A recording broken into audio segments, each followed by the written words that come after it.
Morning all. In this lecture, we are going to discuss about electricity bills. So we pay electricity bills every month, and what is the procedure to decide that how much we have to pay for one unit. So in this lecture, we will discuss about that. There are different type of tariffs on which the electricity bills are based, and there are different calculations which is done to pay the electricity bills. So this is the subject power generation electronics. What are the learning objective? The learning objective of this uh, lecture is to introduce the students about different types of tariff and learning outcome that student will be able to understand different types of tariff. So what is the first we will discuss about the definition. So the rate at which, what is the definition of tariff? Okay. So in technical language, the charges we pay for electricity is called tariff, and there are different kind of tariffs, and there are different calculations which the tariff rates are based.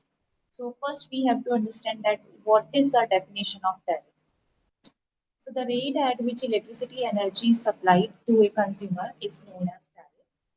And although tariffs should include the total cost of producing and supplying electrical energy plus the profit, yet it cannot be the same for all type of consumers.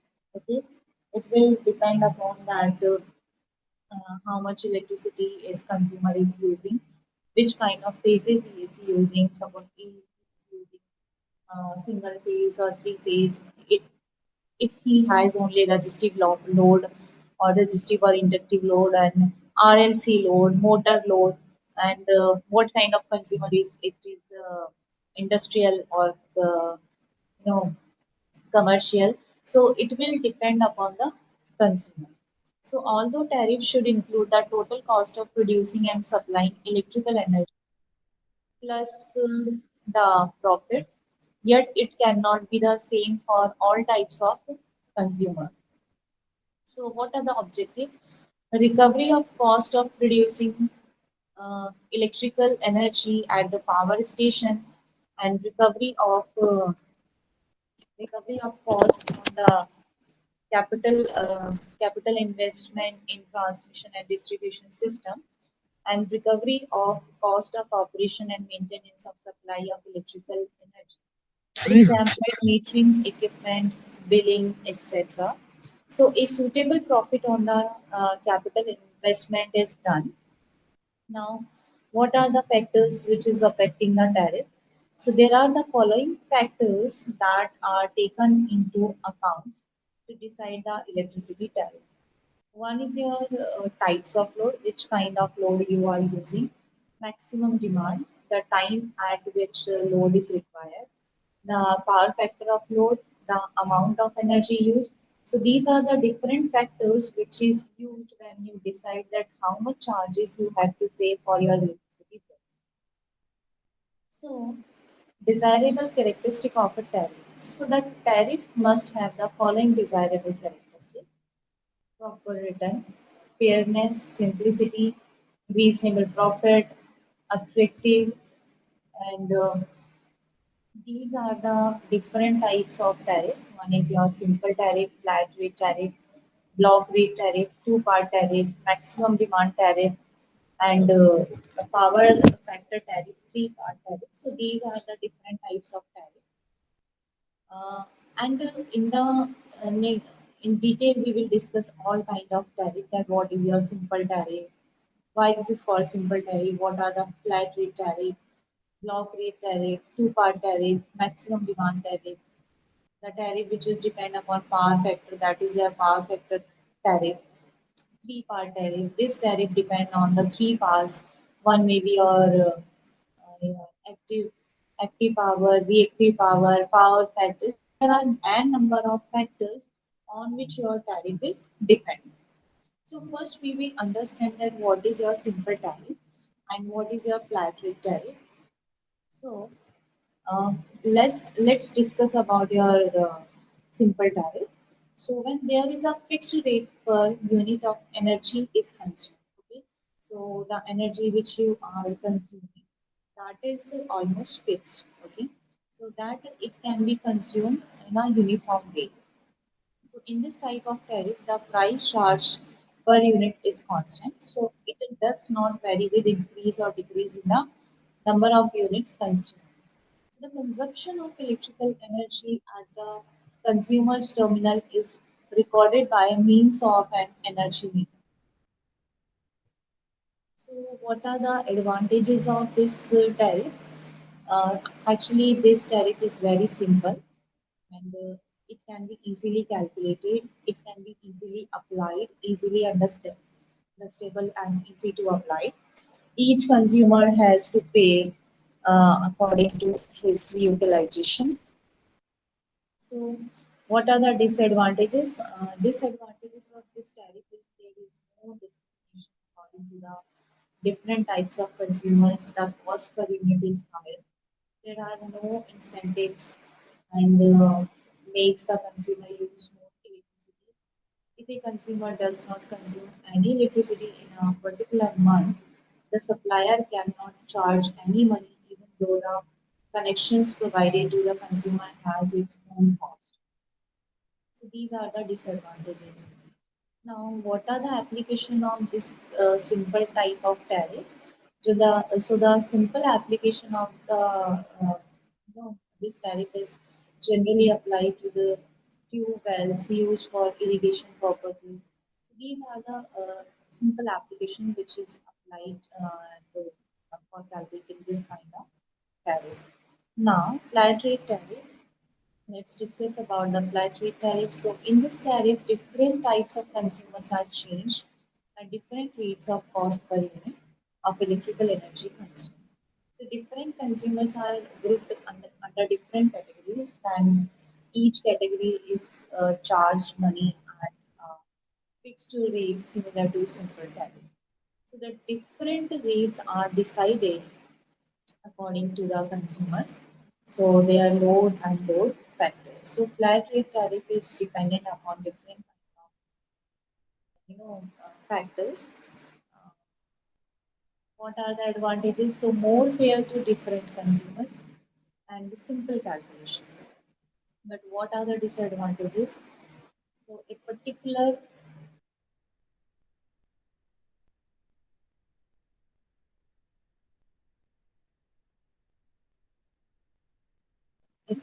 consumer is charged at a particular rate, but there are no incentive for the consumer. Since different rates are decided according to different loads, and separate meters need to be installed for different loads such as light loads, power loads, etc.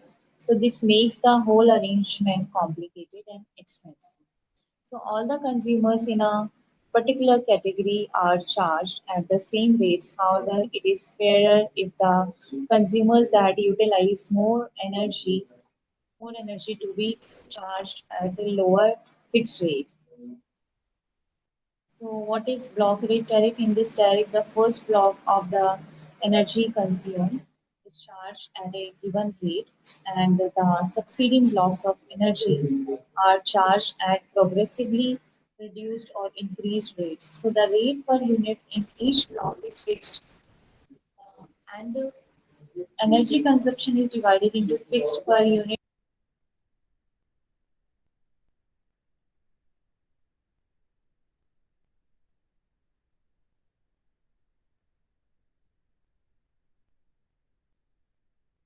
blocks. The price per unit in the first block is the highest. So, according to the provider's necessities and priorities, accordingly, it is progressively reduced for the succeeding blocks of energy. For example, the first 50 units, one block, two block, and three block. So this is divided into three parts. So in the first block, it may be charged at 3 rupees per unit, and the next 30 units, it may be charged as 250 rupees, 2 rupees 50 paisa, and per unit. And it, for the next 30 unit, it is charged like 2 rupees per unit. So, advantages, only one energy meter is required.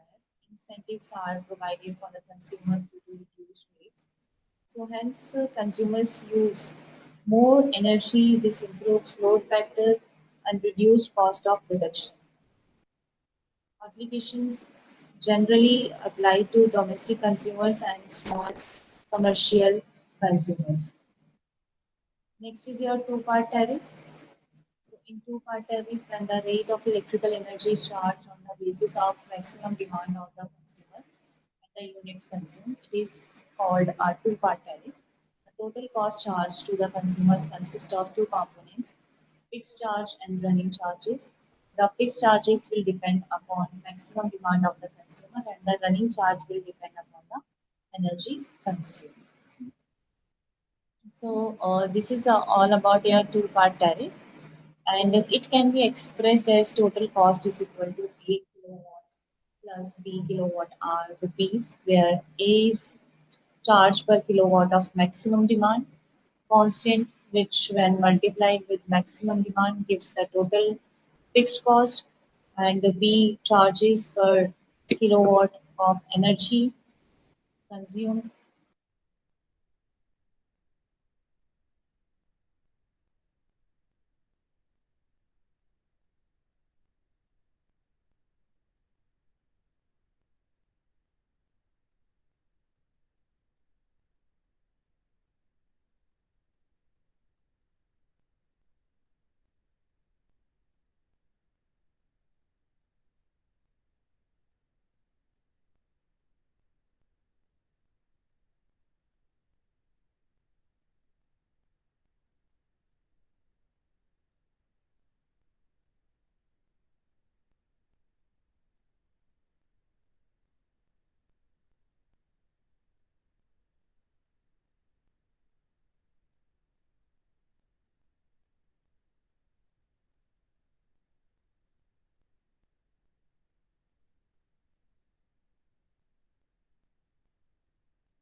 Non-renewable energy is the conventional fossil fuels such as coal, oil, and gas.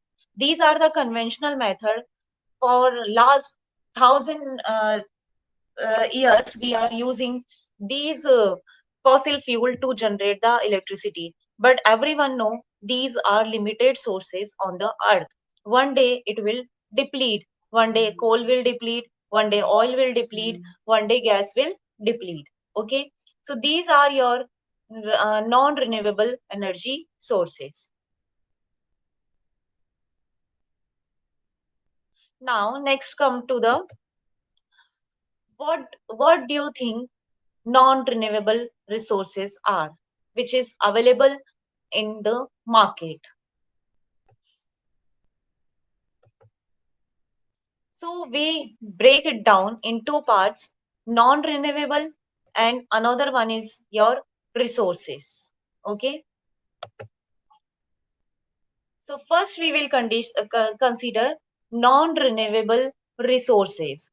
So a non-renewable resources is a natural resource that cannot be remade or regrown at a scale compared to its consumption. Okay. For example, if you are taking coal, so you can't it remade and you can't it regrown. Okay. So once you consume this coal, you can't regenerate or regrown this source of energy. So this is called your non-renewable resources. Okay. Now, next, nuclear energy. So in the previous lecture, we discussed about nuclear energy, how nuclear energy is used to generate electricity. So we were using uranium 235, and what we were doing to generate the electricity from uranium 235, we were taking some atoms, and the atoms collide with uranium 235, and it again generate some atoms, and it divided into some electrons. So this procedure is called fission. And uh, during this fission or this procedure, a large amount of energy was generating.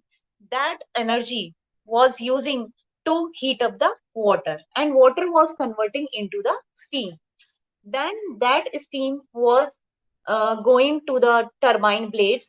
So when you throw this steam with the pressure on turbine blades start to get rotate, and the turbine is also connected to the generator. So what happened when you throw the steam to the turbine blade? The turbine start to rotate. So the energy of steam is converted into the mechanical energy. Then this mechanical part, which is your turbine, is connected to the generator. When a turbine rotate, and at the same shaft, generator is also connected with the turbine. When a turbine rotate, then generator will also start to rotate, and this generator will change the mechanical energy into electrical energy. So you were getting the electrical energy from the uranium. So main source of electrical energy in nuclear fission is uranium. So uranium is also as a source which can, once it is used, you can never generate it again, and it never will be grown. Okay. So we have taken two examples. One is your coal, and another is your uranium.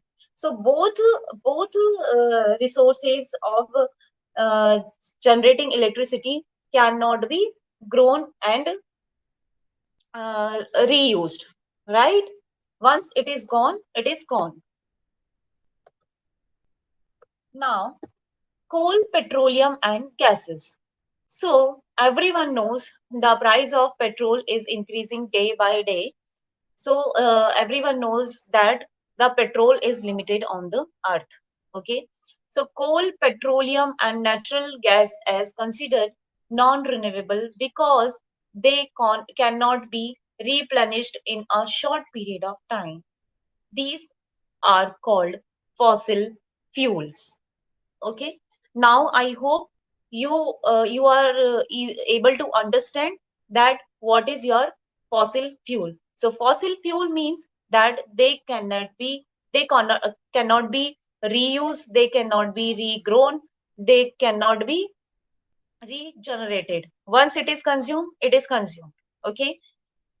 So these are your non renewable energy sources: coal, petroleum, natural gas, etc.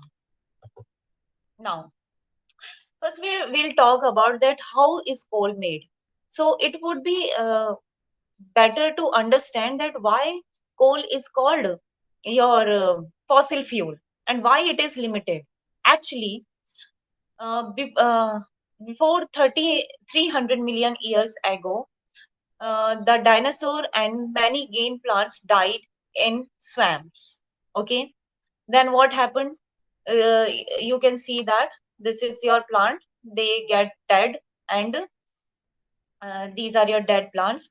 When they dead plants uh, get into the earth, the dirt layer will start on dirt layer will started on dead plants. Okay. So over million of years the plants were buried under water and dirt. Okay. So millions of years they they were into the earth, and there was some temperature and pressure. Okay. So that was this is the scenario that water 100 million years ago. What happened there? The plants, dead plants, due to pressure and due to temperature, converted into the coal, and heat and pressure turn dead plants into the coal. So you can see that these are the rocks and dirt, okay, and the coal, due to earth temperature and pressure, the dead plants and some dinosaurs or some gain plants died and converted into the coal. So it took millions of years to convert it in the coal. Okay. Now, how are oil and gas made? So you can see over here that 300, 400 million years ago, there are some water animals. Okay. So tiny sea plants and animals died in the water and were buried on the ocean floor. Over time, they were covered layers of slit, silt and sand. Okay, so you can see over here that the plant and animal which were dead before millions of years, they were covered by sand and silt. And you can see over here that 50 to 100 million years ago, there is ocean. So over millions of years, the remains were buried deeper and deeper. The heat and pressure turned them into the oil and gas. Okay. So today you are getting oil and gas deposits over here. So it converted into sand and silt rock. So today we drill down through layers of sand, silt, and rock to reach the rock formation that contain oil and gas deposits. So I think now you are easily able to understand that what is fossil fuel and how it was made. Okay, so it took millions of years to convert it that trees and some animals to convert it into the coal and oil and gases. So this procedure is very lengthy. It took 300 or millions of years. Okay, after that we are able to get the coal, oil and gas deposits. Okay, so these are the limited fuel. These are the limited fuel. These fuels are called fossil fuel. Okay, now we come to the next point. What was the difference between coal and oil and gas? So I think now you are able to easily understand. First difference is oil is always get in the solid form, and oil is always you get in the liquid form. When you pressurize the gas, it is also converted into the liquid form. So if now question rise up, if non-renewable energy sources are resource that cannot be remade at a scale comparable to its consumption, what are renewable resource? One day the coal will be finished, one day the petrol will be finished, one day the oil will be finished. Then how will you get the electrical energy? Totally world is dependent on electricity nowadays. Without electricity we are nothing, you are nothing. Okay, so once it finished, then what are the other sources by which we can get the electrical energy? So now we come to the point renewable resources. Okay, so now we will discuss what are the renewable sources and why we need these kind of renewable sources. So renewable resources are natural resources that can be replenished in a short period of time. Okay, so solar, geothermal, wind, biomass, and water. For example, day by day you are getting sunlight. Okay, sunlight is a solar energy. Geothermal, we will discuss it later, but in brief I will tell you. Geothermal means the heat of your earth. You are using the heat of earth to generate the electricity. Wind, everyone knows. Okay, so wind energy, the energy of wind you are using to generate the electricity. Biomass, everyone knows biomass, for example, cow dung and the agriculture wastage, which is used to generate the electricity. And next, it comes to the water. Okay, so these are the renewable energy sources. Now, first we will discuss about solar energy. So, energy from the sun, the energy which you are getting from the sun is called your solar energy. Now, why is energy from the sun renewable? Okay, so renew plus available. Okay, plus new plus able. It means it is it has capability to regenerate itself day by day. Okay, so this is called your renewable energy source. Next, we come to geothermal. Okay, energy from earth heat. So why is energy from the heat of the earth renewable? Because this is infinity. It will never end. The heat of earth will never end. In the later slide, I will discuss how the electricity is generated from the geothermal power plants. Okay, now we next come to the biomass. So what is biomass? We have already discussed that energy from burning organic or living matters is your biomass energy.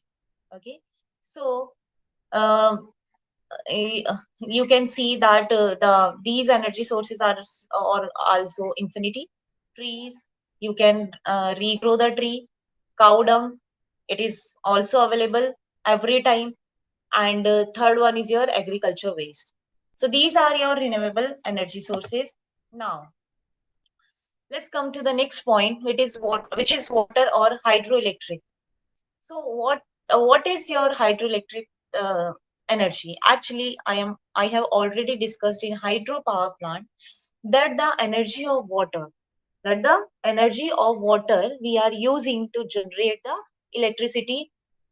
In this procedure, there is no wastage of water.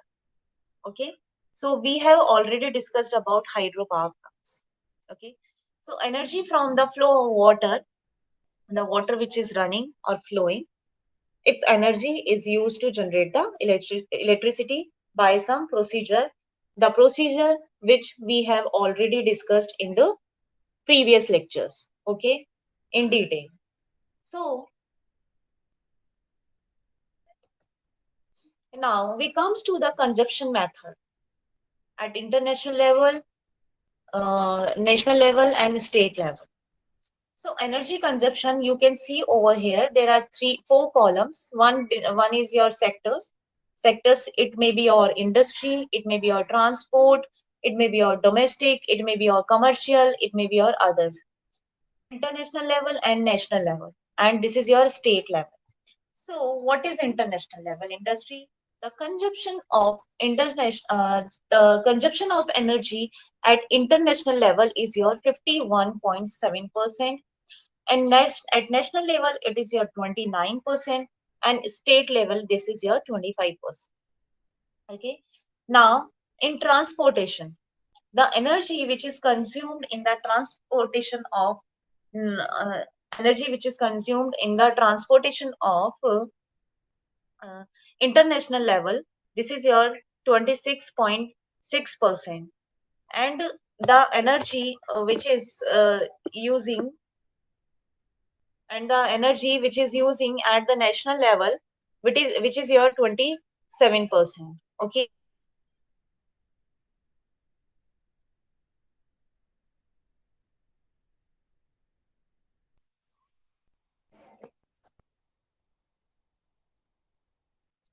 at commercial level this is 7.8%, national level it is 9%, and state level this is 17%.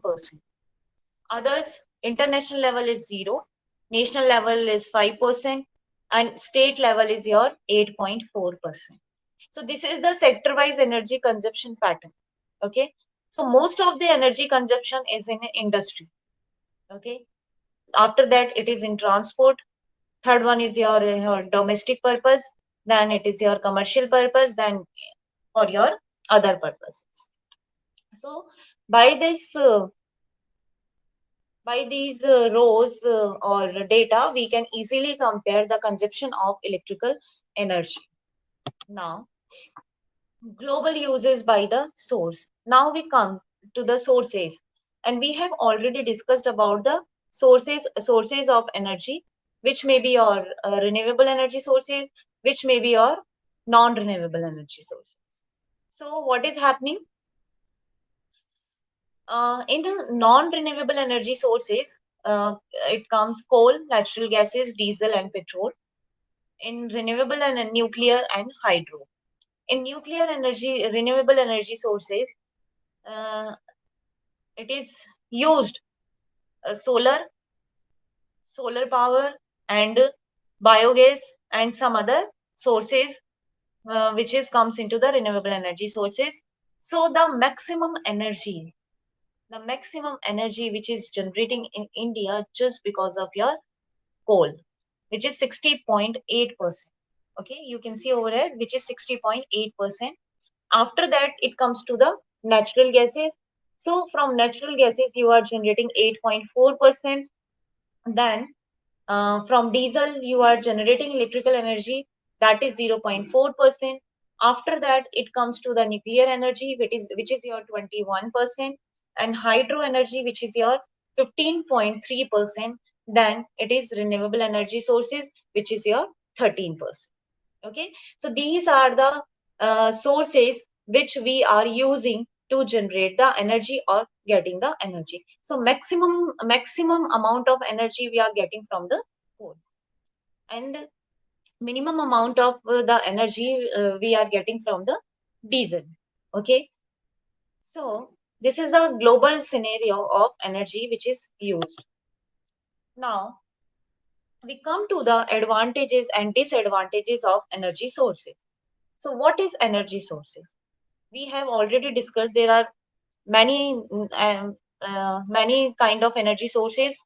It may be your fossil fuel, nuclear, solar, and again it can be divided into renewable or non-renewable energy sources. So let's come to the first, is your fossil fuel. What are the advantages of fossil fuel? It provides a large amount of thermal energy per unit of mass. Okay, we have already discussed in the thermal power plant that uh, how it is generated the electrical energy, and how much fuel is required to generate the electrical energy from thermal power plant. Okay, so it is easy to get and easy to transport. It can be used to generate electrical energy and make products such as plastic. Okay, now next come to the disadvantages. One disadvantage is this is non-renewable energy sources. One day it will be finished. Net, next is your when this product is burned, there are n number of gases which is produced and which is very harmful for your atmosphere and human body. So burning coal releases substances that can cause acid precipitation. Next, it is risk of oil spills. Okay, now we come to the next power plant, which is your nuclear power plant. So in nuclear power plant, very concentrated from form of energy, power plants do not produce smoke. Okay, next, produce radioactive waste, which is very harmful for a human body. In fact, the waste of uranium is very dangerous to our atmosphere and human body. So it is a very complicated procedure to dispose it waste. Okay, so it produces radioactive waste, and radioactive elements are non-renewable. Okay, now we come to the next point, that is your solar power plant. So solar power plant, almost limitless source of energy, does not produce air pollution, which is the best part of your solar energy. Okay, so it is limitless source of energy. Every day you are easily get the solar energy to produce the electricity. Now, it is very expensive to use for large scale energy production, only particular in sunny areas. Everyone knows that if you want to produce large scale of energy from solar, so you need continuous solar light, solar energy. But in some particular areas, solar energy is not continue. Okay, so this is the disadvantage of solar energy. Now, next we come to the water. So water is a renewable energy source. It does not produce air pollution. We have already discussed in our previous lecture that how electricity is generated from the hydropower plants. Okay. Now, dams disrupt a river's ecosystem available only in areas that have rivers. Okay.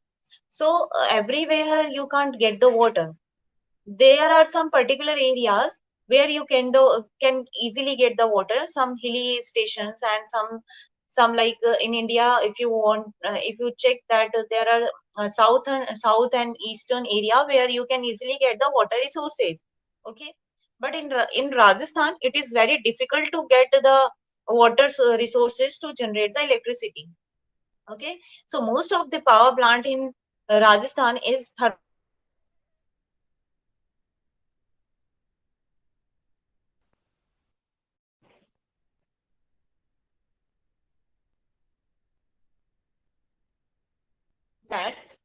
uh, only practicals in wind energy. So wind energy is a renewable energy source, relatively inexpensive to generate, does not produce air pollution.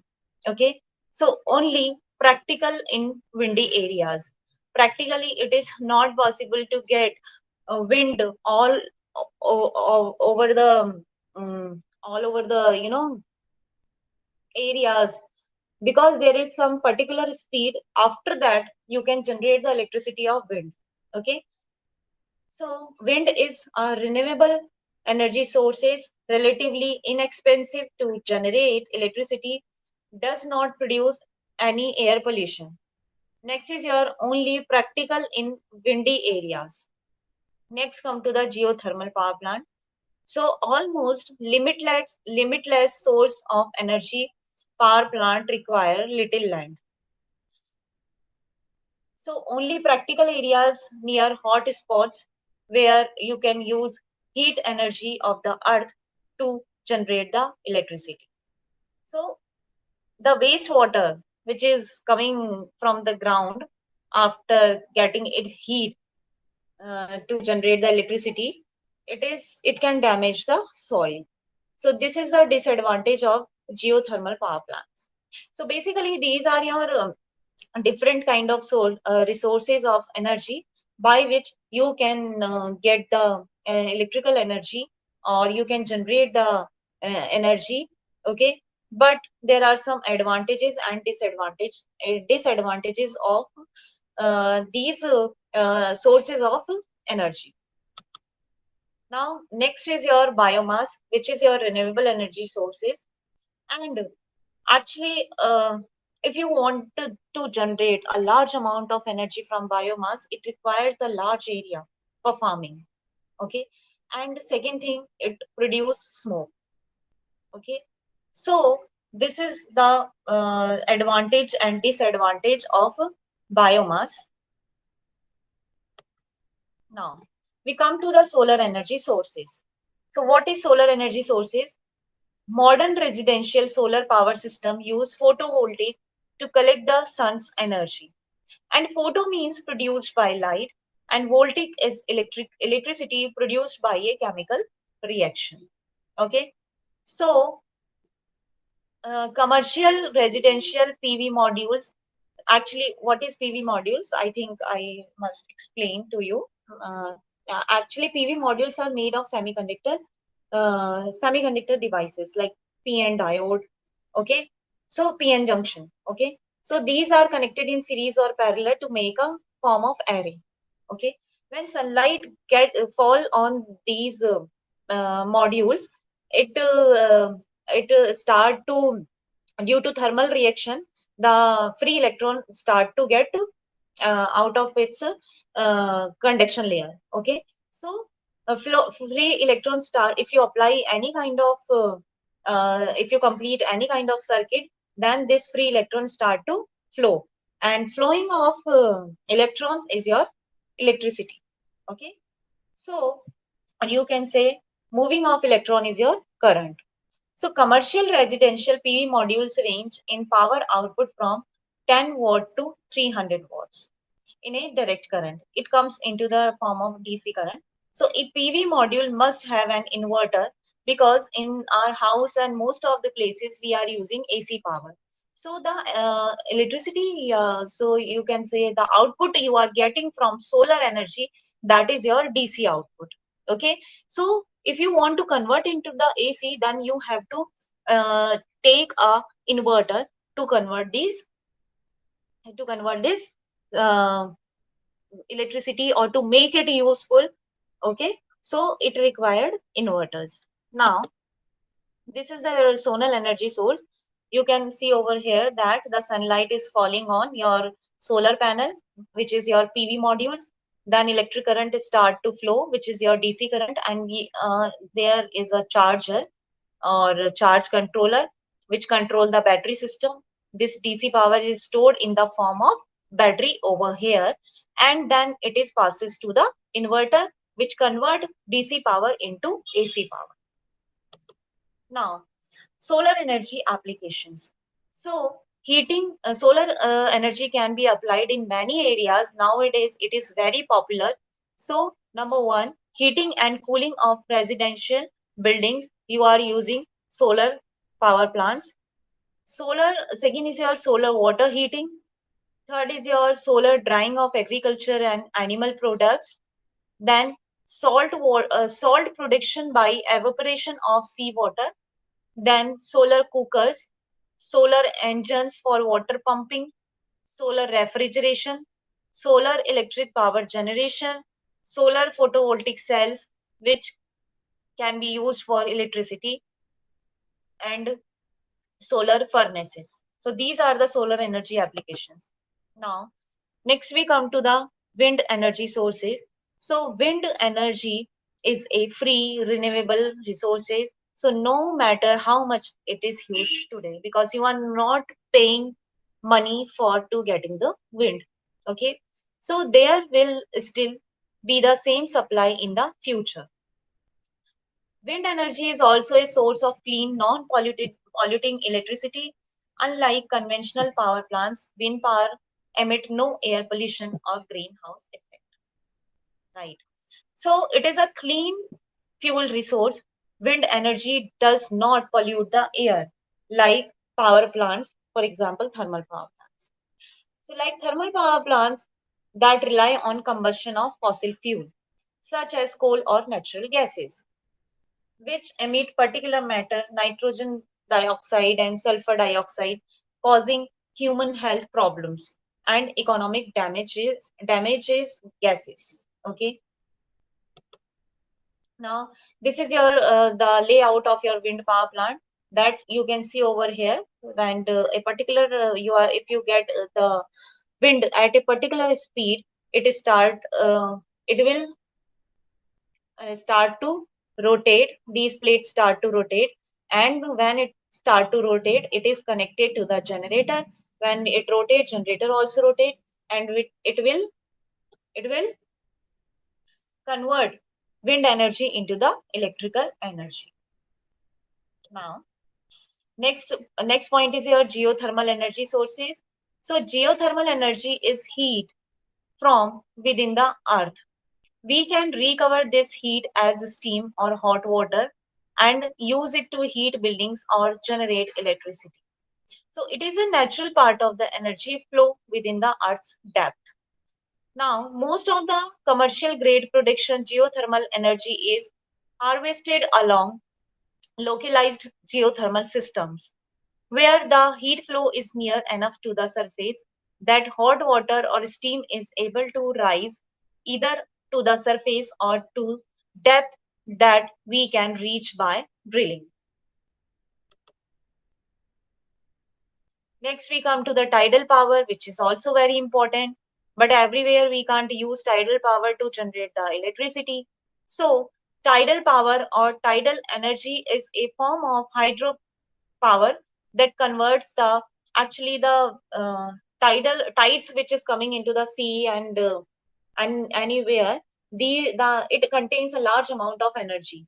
So when it comes to the turbine blades, this energy is converted into the mechanical energy, and turbine is connected to the generator, which convert its mechanical energy into the electrical energy.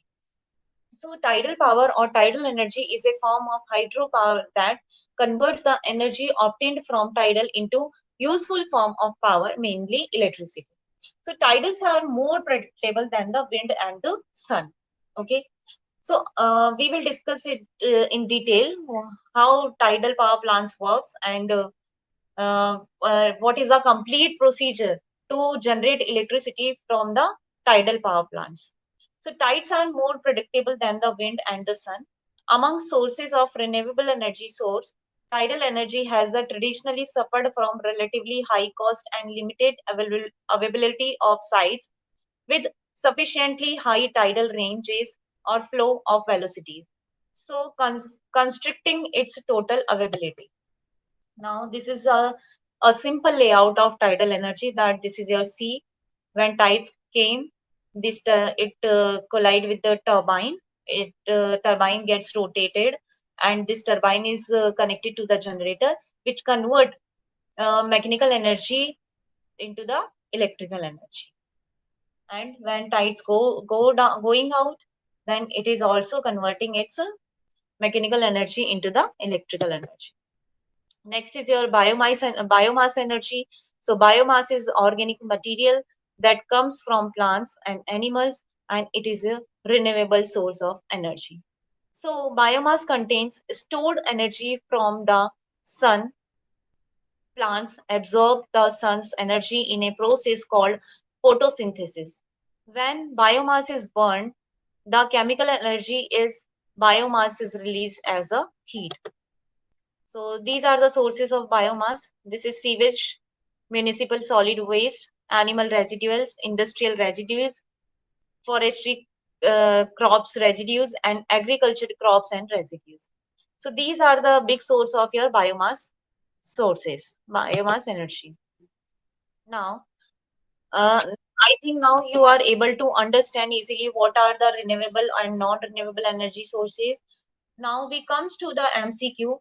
After going through this lecture, you are able to solve these questions very easily. So question number one: which of the following is non-renewable source of energy? So no non-renewable source of energy is fossil fuels. We have already discussed. Second question is fuel used in thermal power plant is fossil fuel in the form of coal. Third is your in a hydropower plant, the potential energy possessed by stored water is converted into electrical energy. Kinetic energy possessed by stored water is converted into potential energy. Electricity is extracted from water. Water is converted into steam to produce electricity. No, potential energy processed by stored water is converted into electricity. Okay. Now, next one is your which is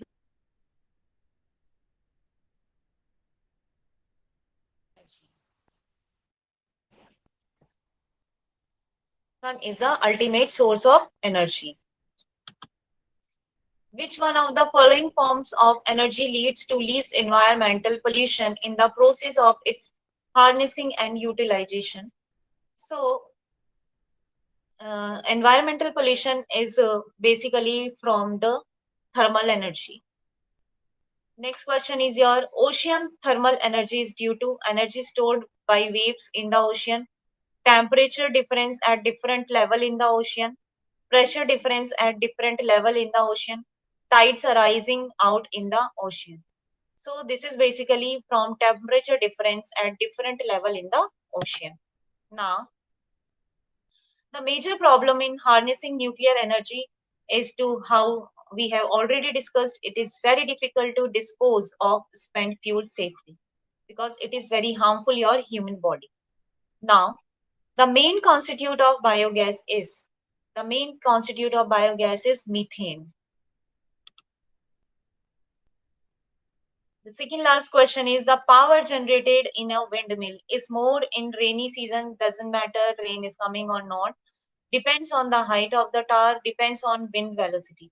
It's depend on the wind velocity. If wind velocity is high, or generating power from the windmill will be also high. Last question is nuclear energy is derived by combustion of atoms of uranium-235. Obviously, we have already discussed that the fission procedure is used in nuclear power plants to generate energy but through the uranium-235. So this is all about your basics of renewable and non-renewable energy sources. Hope you will understand easily by this lecture that what are the energy sources which is present on the earth. So if you have any problem, you can ask me in the next lecture. Thank you.